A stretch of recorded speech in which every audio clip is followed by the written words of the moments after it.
Does writing fantasy mean you have no rules? My name is Gina. I am an author, editor, publishing professional. I help you make your writing better. There are basically no rules to any of this. The only thing that I think of as a hard and fast rule is that if you are writing genre romance and selling it to romance readers specifically, that you have to have a happily ever after or a happily for now. And in that case, I really am just trying to save you from being eviscerated by the reviewers. But outside of that, there are no rules to any of this. I give a lot of guidelines and suggestions on here, but you can ignore all of them. And especially if you understand what the function is within the story of the thing that you are doing, you can definitely break all of the so-called rules that are out there. Particularly when we are talking about fantasy and science fiction and these worlds that never have existed and never will exist, and you are the creator of that world, there's going to be a lot of things that you have to make up, that you have to come up with from scratch entirely. And so there are no rules. You can have horses that fly, you can have people that burrow through the ground like moles, you can do all kinds of wacky things, and you can say, it's my fantasy world, I made up all of the rules, the laws of physics don't apply, the laws of humanity don't apply, I get to do whatever I want with it.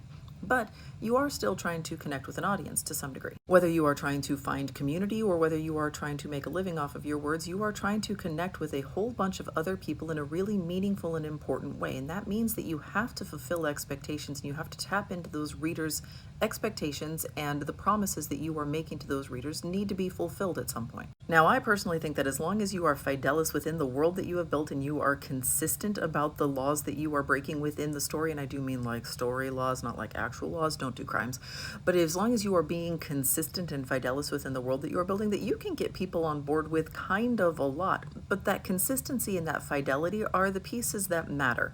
Oftentimes when people go in and they are breaking the rules, they do it in a way that is really inconsistent, or they do it in a way that doesn't feel fidelis within the world that they have built. Usually the biggest thing that I am talking about, especially when I am giving feedback to clients directly, is we are talking about emotions and internality and the way that people react. And sometimes clients will fire back and be like, yeah, well, these aren't people, they're fairies.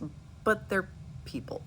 You are writing them as people for your audience to connect with, and so they need to behave largely humanish, right? Like, yeah, they're going to have some superpowers or magic, or they're going to do things that are a little bit different, but they are still going to have emotions that your reader is going to connect with. Now, again, you can break all of these guidelines and all of these rules, if you want to call them that. You can do whatever it is that you want to do. But if you are trying to connect with an audience, and if you are trying to have a meaningful, ongoing readership, you're going to have to fulfill those promises and meet those expectations. And by doing so, you're going to have to be fidelis and consistent within the world that you are building.